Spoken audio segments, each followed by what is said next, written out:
tied her hands, found a sticky plaster, put the plaster over her mouth, put that pillowcase or whatever it was, a cushion cover over her head, put her into the sleeping bag, and now I just slung it in the corner.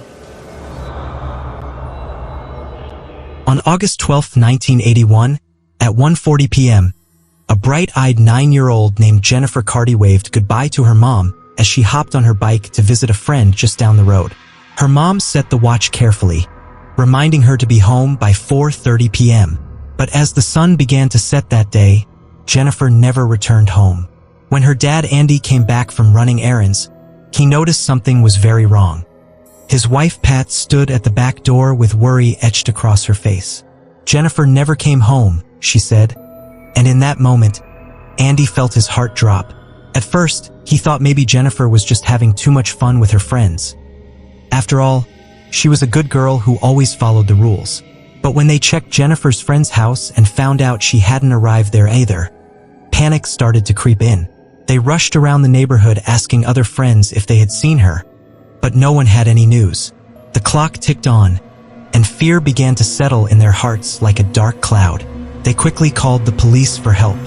Soon their small home in Bellender, a tight-knit village in Northern Ireland, was filled with family, friends, neighbors, and officers searching for answers. In this tiny village where everyone knew each other, there were only about 900 people living there at that time. Everyone felt the weight of Jennifer's disappearance. Jennifer lived with her loving parents Andy and Pat and her 3 siblings. Mark, who was 14 years old, Philip, who was just 6, and little Victoria, who was only a baby at 9 months old. She was described as a sweet girl who brought joy wherever she went. Her dad Andy fondly remembered how she sparkled with happiness in everything she did. Just weeks before this terrible day, Andy had bought Jennifer a brand new bike so she could ride around with her friends during the last days of summer. A gift that came from his heart because he wanted her to enjoy every moment of being a kid. As night fell on that dreadful day, Andy's friend arrived with his big pickup truck equipped with bright lights to help search for Jennifer. They drove down the road, shining their lights into the bushes, hoping to find anything that would lead them back to her. Suddenly, they spotted something glimmering in the darkness.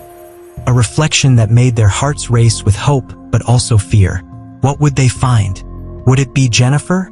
The night air was thick with tension as they stepped out of the truck and moved closer to investigate what lay hidden in those bushes.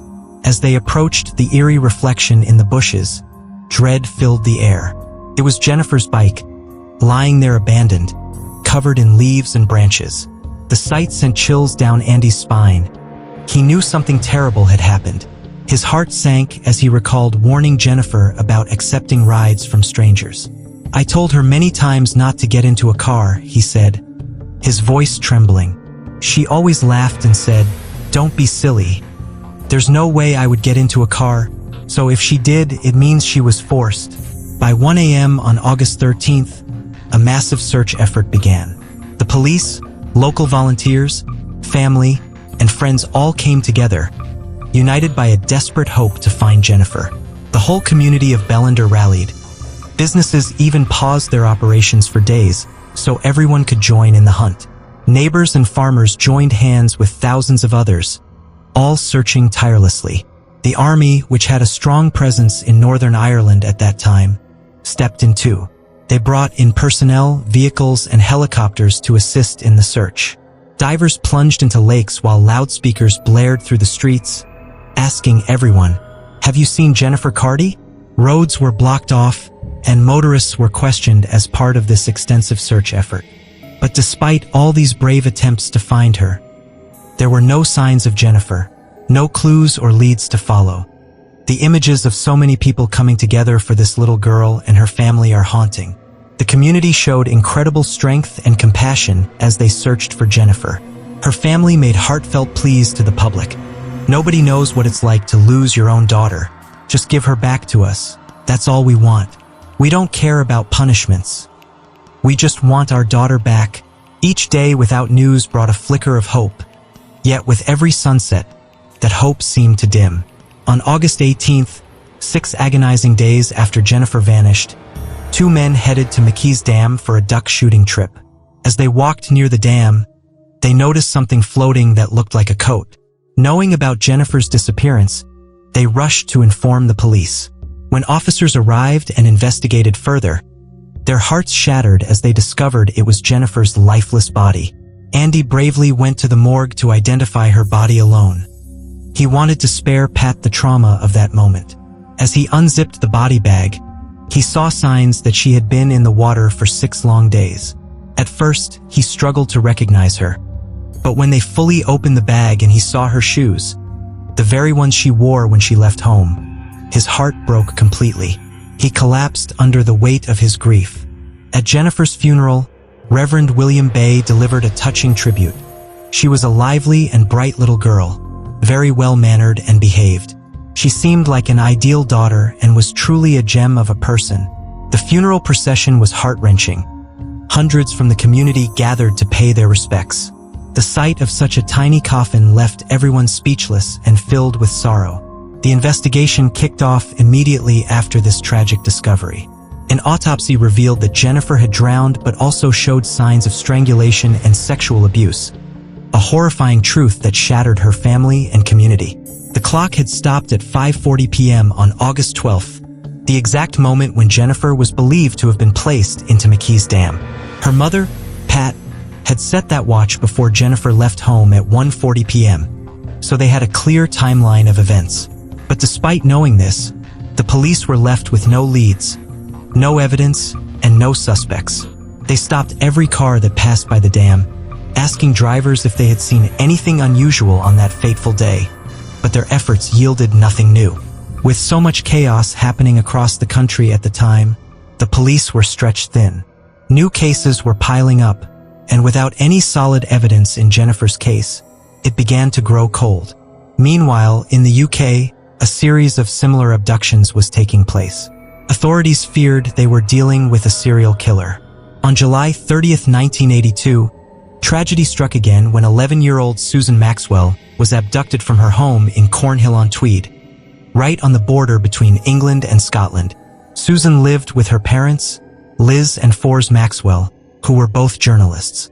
She also had a sister named Jacqueline and a little brother named Tom, who was just 3 years old at the time. That day was special for Susan because it was the first time she was allowed to walk home alone from tennis practice. When Susan didn't come home as expected, her mother Liz grew worried. She quickly gathered her other 2 children and drove to the tennis center, thinking maybe Susan had just missed her ride. But when they arrived, the instructor told them that Susan had already left for home. Panic set in as Liz realized something was very wrong. She immediately contacted the police to report her daughter missing. What followed was a massive manhunt for Susan. Police officers joined forces with hundreds of local volunteers, friends and family who wanted to help find the little girl. They even brought in police dogs to search for any trace of her.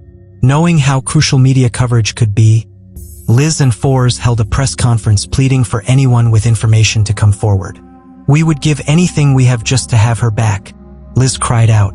"Please let us have her back." Each day without news felt like an eternity. Liz would wake up hoping today would be the day they received good news. The search for Susan intensified as more than 300 officers were assigned full-time to the case. They meticulously searched every home in Cornhill and Coldstream one by one and scoured over 80 square miles of land looking for clues. Witnesses reported seeing a white van in the area around the time of her disappearance. Others claimed they saw Susan crossing a bridge over the River Tweed at around 4:30 p.m.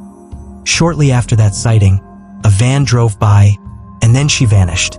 On August 6th, 7 days after Susan's disappearance, the police aired a televised reconstruction of what happened that day.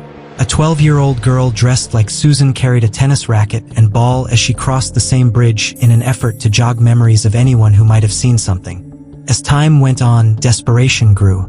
On August 12th, 13 days after Susan went missing, Liz Maxwell made another heartfelt radio appeal for information about her daughter's whereabouts.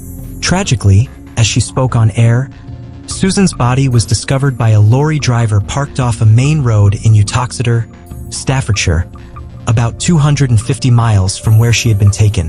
Her body was hidden under brush and debris. Disturbingly, her shoes and underwear were missing.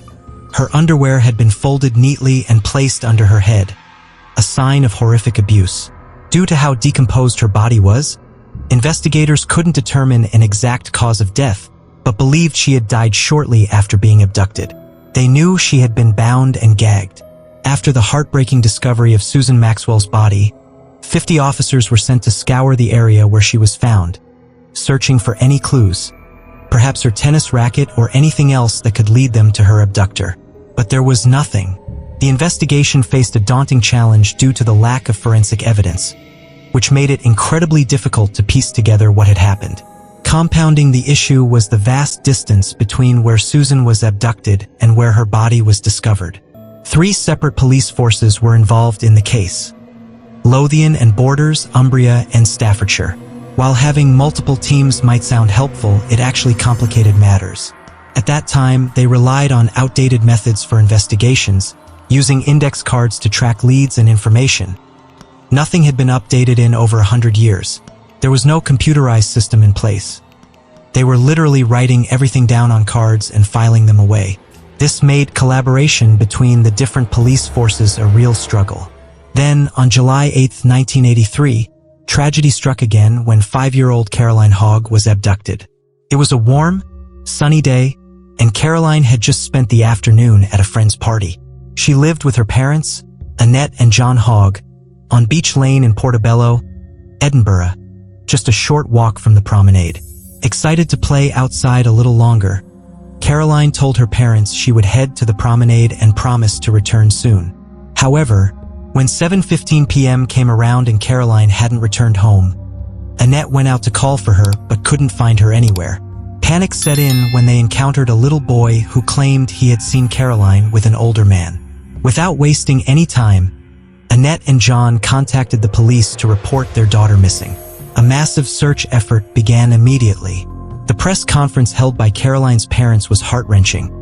Annette struggled to speak through her tears while John's voice trembled with devastation as he pleaded for help. This search became one of the largest in Scottish history up to that point. Over 2,000 volunteers joined the effort alongside police officers who had their leave cancelled to focus entirely on finding Caroline. The search expanded from Portobello to all of Edinburgh and quickly became headline news across the UK by July 10th, just 2 days after Caroline went missing. During this time, many eyewitnesses came forward with information. They described a balding man with an unkempt appearance who wore horn-rimmed glasses and had been seen watching Caroline play on the promenade before luring her away to a local fair. A local artist created a sketch of this man based on witness descriptions in hopes of jogging more memories from anyone who might have seen something. One 14-year-old girl reported seeing Caroline sitting on a bench talking to this man. She overheard Caroline say, "Yes, please," in response to something he asked her. They walked hand in hand toward the fair together.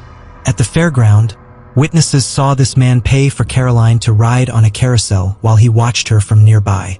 Another witness later reported seeing Caroline leave the fair with him around 7:30 p.m. and noted that she appeared scared.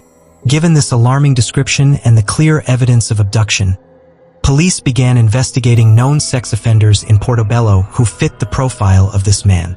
They identified 9 potential suspects who were in the area at that time but eliminated each one after questioning. Tragically, 10 days after Caroline's disappearance, on July 18th, her naked body was found in a ditch off a busy road near Twycross in Leicestershire. This location was about 310 miles from where she had gone missing, but only 24 miles from where Susan Maxwell's body had been discovered less than a year earlier. Due to decomposition, authorities couldn't determine an exact cause of death or when she had died. However, they used insect activity found on her body to estimate that she had likely been placed there around July 12th. After discovering Caroline Hogg's body, investigators quickly established a connection between her murder and that of Susan Maxwell. Senior police officers from Staffordshire and Leicestershire held a conference and unanimously agreed that both girls had likely been murdered by the same person. The similarities were chilling. Both girls were found far from their abduction sites. Both were wearing white ankle socks. Both had likely been sexually abused. Both had been tied up, and both were abducted on Fridays, led police to believe that their murderer was likely a lorry driver or someone who traveled frequently for work, a delivery driver or salesperson. This theory suggested that the killer was an opportunistic predator who followed a specific delivery route on Fridays, allowing him to spot the girls and commit these terrible crimes. In March 1984, with no new leads in either case, police decided to take action by televising a reconstruction of Caroline's abduction. A 4-year-old girl, the daughter of one of the officers involved in the case, dressed just like Caroline and retraced her steps on the night she disappeared, hoping to jog the memories of any potential witnesses. Caroline's parents also made another public appeal during this time. Her father, John, expressed their despair. "You think it can never happen to you, but it has proven time and time again that it can. Could happen again if this man isn't caught soon. Bring her back. Whoever has her.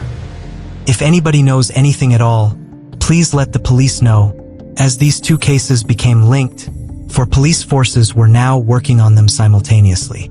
However, the outdated system they were using made coordination difficult. Susan Maxwell's case alone had generated over 500,000 index cards. To tackle this overwhelming amount of information, Hector Clark, the Assistant Chief Constable of Northumbria Police, took charge of coordinating the investigations. He visited Lothian and Borders Police, who had recently acquired a computer system for crime recording. Hector introduced a computerized database to the investigation for the first time, which significantly improved how all 4 police forces could share information and work together. As forensic examinations and witness interviews were conducted across the country, investigators entered all findings into this new database. Despite this progress and the immense effort from so many people, they still had no substantial leads or viable suspects. Then, on March 26, 1986, another tragedy struck when 10-year-old Sarah Harper was abducted. Sarah lived in Moortown, a suburb of Leeds in West Yorkshire. At around 7:50 p.m. that evening, she left her home on Brunswick Place to walk just a short distance to the local corner shop, something she had done countless times before. She was only supposed to be gone for a few minutes to pick up some bread. When Sarah didn't return by 8:20 p.m., her mother Jackie Harper and her sister Claire began searching the surrounding streets for her, but found no sign of her anywhere. They quickly reported her missing, and an immediate search was launched. The shopkeeper confirmed that Sarah had indeed come into the store. She bought a loaf of bread and 2 packets of crisps before returning glass lemonade bottles for coins around 7:55 p.m. Just after she entered the shop, another man came in, a balding man with a beard, who left while Sarah was making her purchases. Since he was the last person to see her alive, investigators thoroughly searched his shop, cellar, car, and home but ruled him out as a suspect almost immediately. A press conference was held where Jackie Harper made an emotional plea. "The only person that can help us is the person that's taken her. To bring her back or let us know where she is. Anything, any phone number. Just pick up the phone." Jackie also shared her fears with reporters. She believed that Sarah might already be dead. The uncertainty was tormenting for their family. During the search for Sarah, investigators turned Moortown upside down. Over 100 police officers were assigned full-time to the case alongside more than 200 volunteers who joined in to help search for Sarah. They combed through every street and checked every grate, park, backyard, garden shed, every possible hiding place they could think of. In total, they searched over 3,000 properties and interviewed more than 1,400 witnesses while distributing over 10,000 leaflets in hopes of finding any clue that could lead them to Sarah. The investigation into Sarah Harper's disappearance took a critical turn when police dispatched a telex, an old telecommunication service similar to a fax machine, to police forces nationwide. 2 girls came forward, claiming they had seen Sarah turn down an alleyway in the direction of her home. Other witnesses reported seeing a white Ford Transit van in the area where Sarah had been abducted, and 2 suspicious men were noted loitering near her route to the local shop.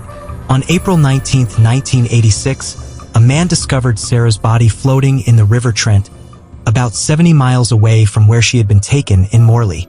Her body was found partially clothed, bound, and gagged. The autopsy revealed that Sarah had drowned and had likely been murdered between 5 and 8 hours after her abduction.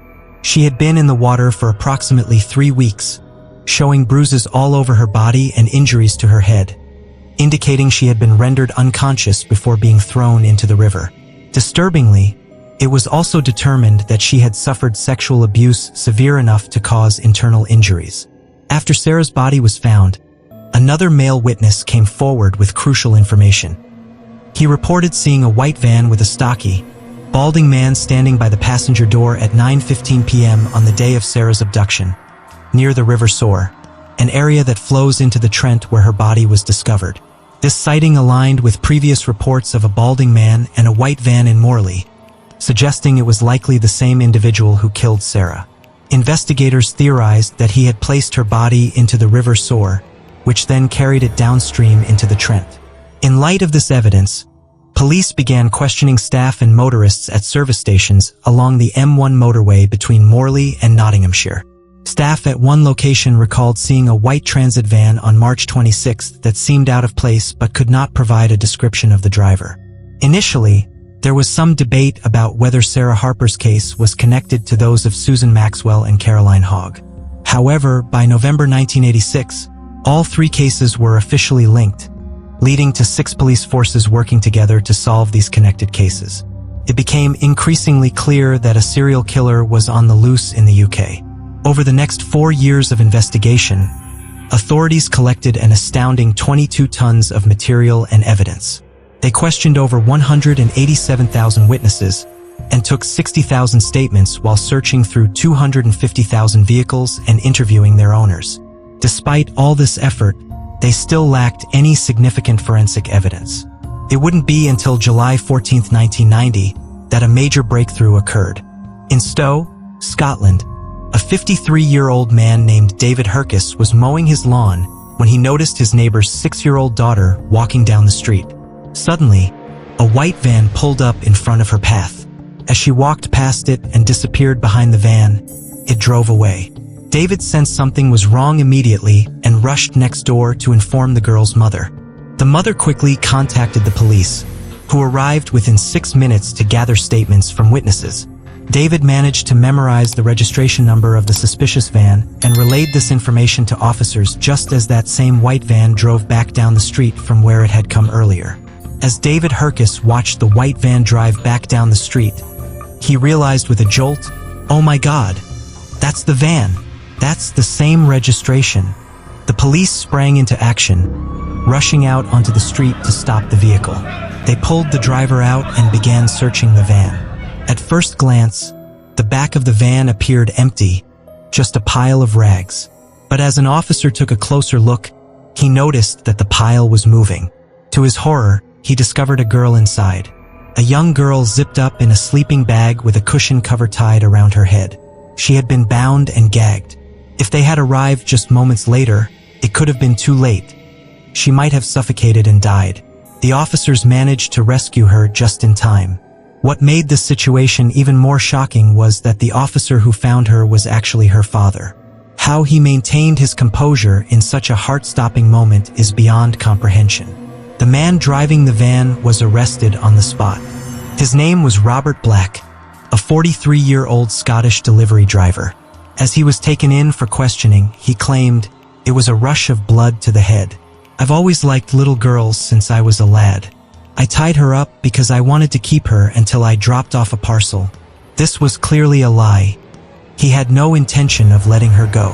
During questioning, Black also stated that he had only mildly sexually assaulted her because he didn't have time to do anything more serious. Authorities conducted a thorough search of his van and found disturbing items: restraining devices like ropes and sticking plaster, hoods, children's clothing, mattresses, and much more. They also searched his lodgings and uncovered an alarming amount of child pornography, magazines, books, videos, and photographs, including 58 videos depicting graphic sexual abuse of children.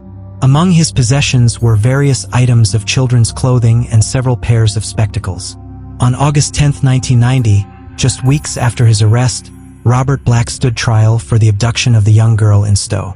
It was a swift one-day trial where he was convicted at the High Court of Edinburgh and sentenced to life in prison. Detectives working on the cases of Susan Maxwell, Sarah Harper, and Caroline Hogg began to suspect that Black might be responsible for these murders as well. The investigation grew even larger as detectives worked tirelessly to build a case against him despite lacking substantial forensic evidence. 2 weeks after Black's conviction for abduction, Hector Clark went to interview him in a 6-hour session where they uncovered much about his past.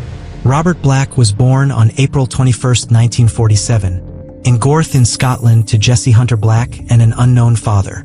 Due to the stigma surrounding his birth, being born out of wedlock, his mother put him up for adoption and later moved to Australia without ever seeing him again. At 6 months old, he was placed with foster parents Jack and Margaret Tulip in Kinlochleven. Jack passed away when Robert was just 5 years old, leaving Margaret to raise him alone. Margaret was known to be strict and possibly harsh. Witnesses reported seeing bruises on Robert's body throughout his childhood. He himself couldn't recall specific instances but mentioned being a chronic bedwetter who suffered from nightmares about monsters. When he wet the bed, Margaret would punish him physically. At 5 years old, Robert had an unsettling encounter with another child where they compared genitals, a moment that seemed to trigger feelings within him about his identity. He began believing that he should have been born a woman. This dark history painted a disturbing picture of Robert Black, a man whose troubled past may have contributed to his horrific actions as an adult. Robert Black's disturbing behavior began at a young age. By the time he was just 8 years old, he became obsessed with not only his own genitalia but also with female genitalia. In a shocking incident, he removed the diaper from an infant to get a closer look at the baby's genitals. That same year, he started inserting objects into his anus, a troubling behavior that continued into adulthood. He also developed an obsession with feces, fantasizing about rubbing it all over his body. During his school years, Robert faced severe bullying from his peers. He was antisocial and aggressive, often lashing out at younger children. His classmates even nicknamed him Smelly Bobby Tulip because he had poor hygiene, despite his foster mother Margaret's insistence on cleanliness. As a result of being bullied, Robert began to pick on younger kids himself, beating them up and vandalizing school property. In 1958, when Robert was 11 years old, his foster mother Margaret passed away. He was sent to the Reading Children's Home, where things took a darker turn. At just 12 years old, he and 2 other boys attempted to rape a young girl in a field. Following this incident, Robert was moved to a stricter all-boys home called the Red House in Musselburgh. There, he was listed as boy number 28 and endured 3 years of sexual abuse at the hands of a staff member. When he turned 15 and left the Red House in 1963, Robert received assistance from child welfare agencies and managed to find a room at another boys' home in Grangemouth. He got a job as a delivery boy for a butcher shop. During this time, he used his delivery route as an opportunity to molest 30 to 40 young girls. His criminal behavior escalated until one fateful day when he saw a 7-year-old girl playing alone in a park. He lured her to an air raid shelter by claiming there were kittens inside. Once there, he strangled her until she lost consciousness and then sexually assaulted her unconscious body. The next day, her parents discovered what had happened and immediately contacted the police. Robert was arrested and charged with lewd and libidinous behavior. After undergoing a psychiatric examination, authorities concluded that this incident was likely an isolated occurrence and that he posed little risk of reoffending. Shockingly, he received only a verbal warning and was released back into society. Following his release, Robert moved to Gorth and rented a room from an elderly couple. He found work at a builder supply company and even managed to get a girlfriend for a brief period. However, when he proposed to her after dating for several months, she broke off the relationship. In 1966, his landlords discovered that he had been molesting their 9-year-old granddaughter during her visits.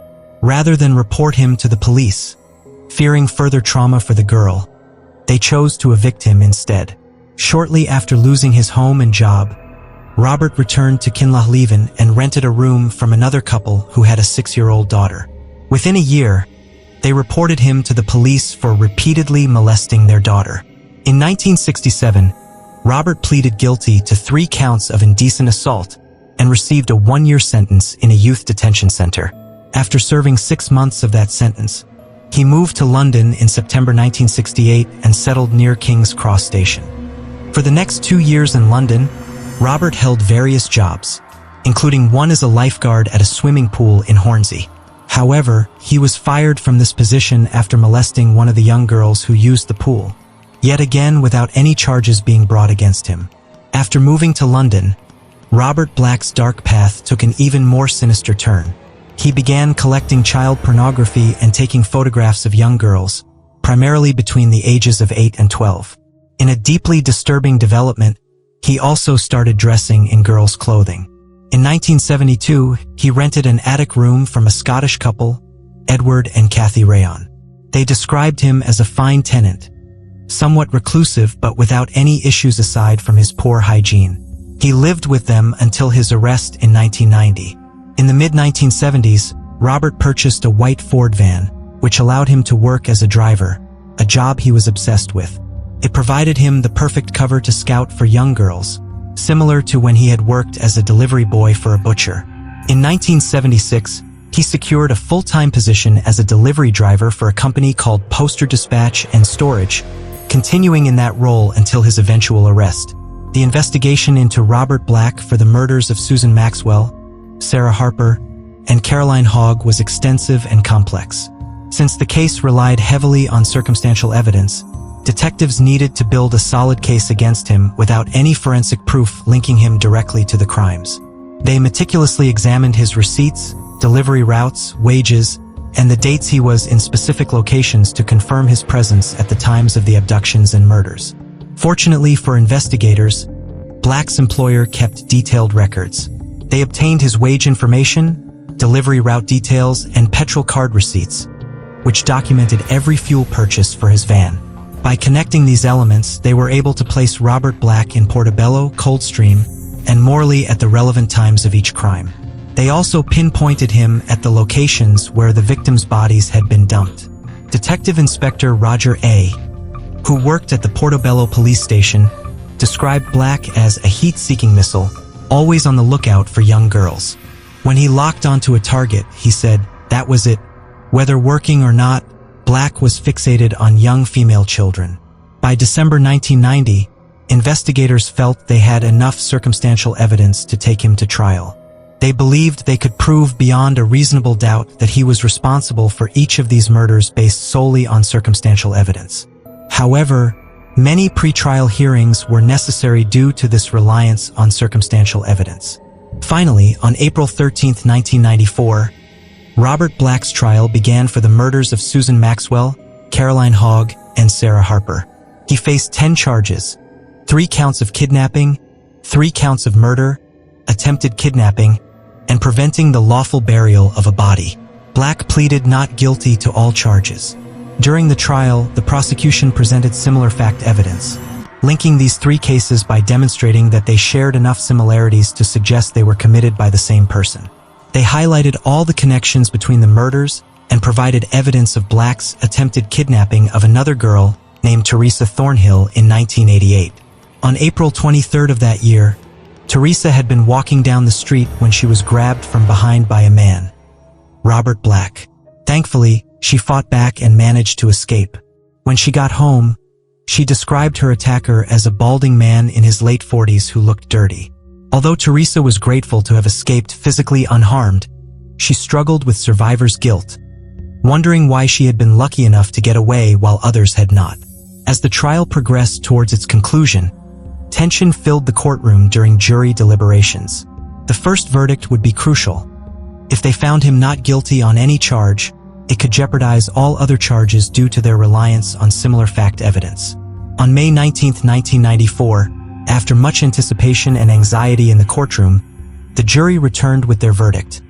Robert Black was found guilty on all 10 charges. He was convicted of 3 counts of kidnapping and murder, each for Susan Maxwell, Caroline Hogg, and Sarah Harper, additionally charged with 1 count of attempted abduction related to Teresa Thornhill. Robert Black was sentenced to life imprisonment for each of the counts against him, with the judge recommending a minimum of 35 years for each of the 3 murder charges. However, these life sentences were to be served concurrently, which has always puzzled many. If the crimes were severe enough to warrant 3 life sentences, why allow him any chance of release?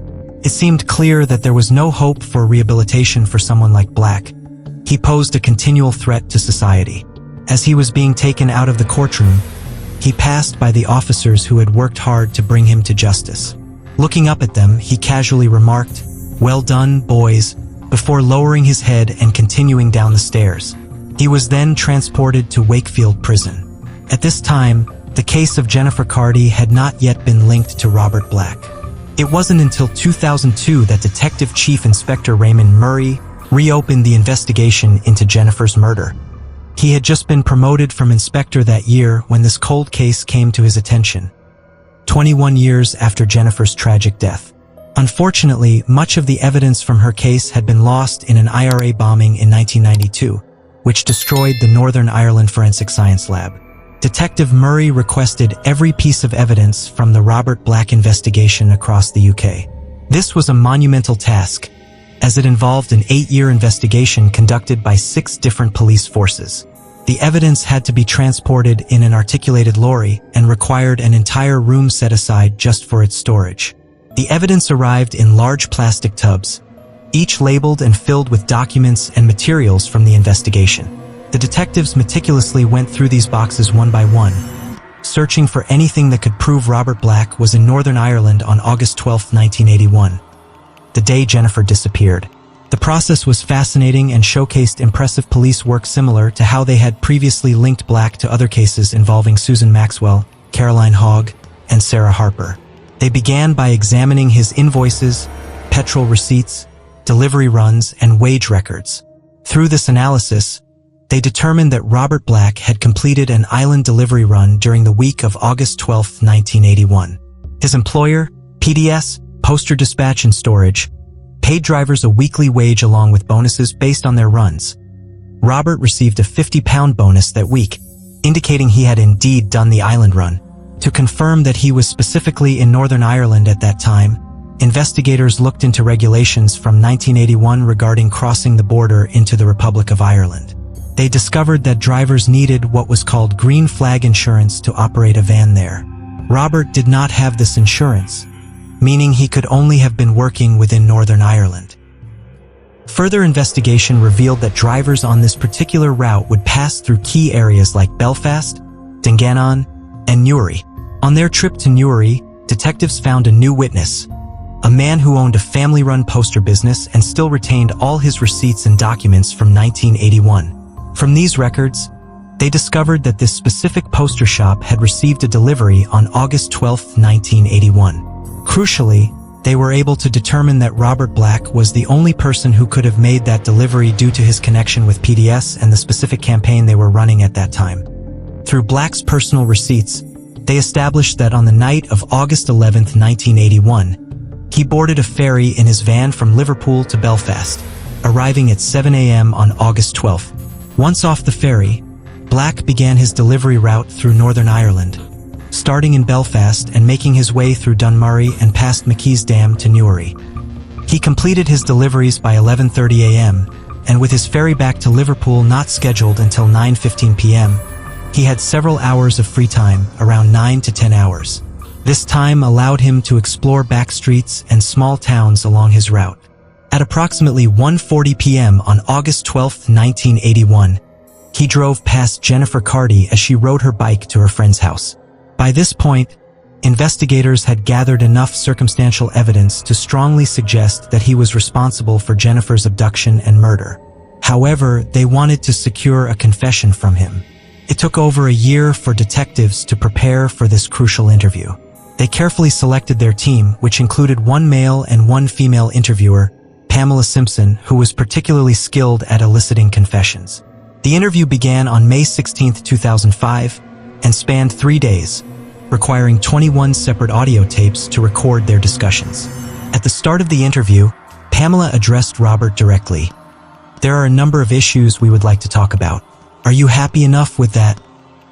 He replied casually, "Carry on then. We'll see how it goes." He then noted an oddity in the process. "Why is it that when I'm being interviewed by a male and female officer, it's always the female who talks about these things?" As the interview progressed, Robert began to connect with Pamela and opened up more. At one point, he admitted that he had been in Northern Ireland on August 12, 1981, a significant acknowledgement for the investigation. He confessed, "I'm not exactly proud of how I feel towards young girls. There's a part of me that knows it's wrong, but another part likes it."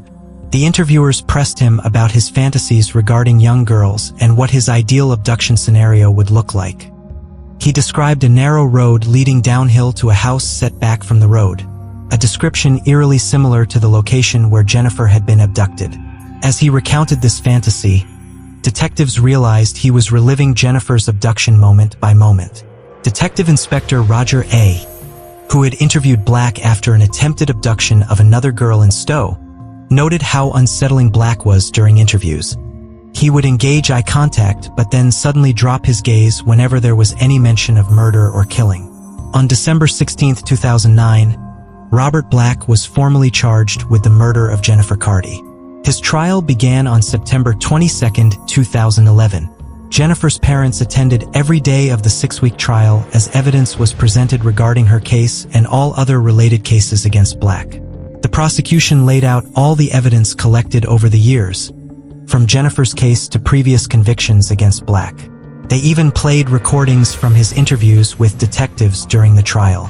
It was an incredibly difficult experience for everyone involved, as they faced the haunting reality of Black's crimes against innocent children. The courtroom was filled with tension as Robert Black's trial unfolded.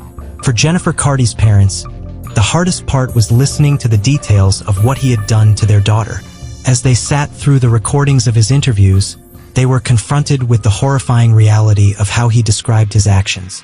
Jennifer's father, Andy, expressed his anguish, saying, "It was the most horrendous part of the entire trial. I had to sit watching this man describe why he liked little girls rather than mature women. All I could do was weep at the thoughts of what our child went through." On October 27, 2011, Robert Black was found guilty of Jennifer Carty's abduction, sexual assault, and murder. The judge imposed another life sentence, setting a minimum term of 25 years before he could be considered for release. However, many felt that he should never be released at all.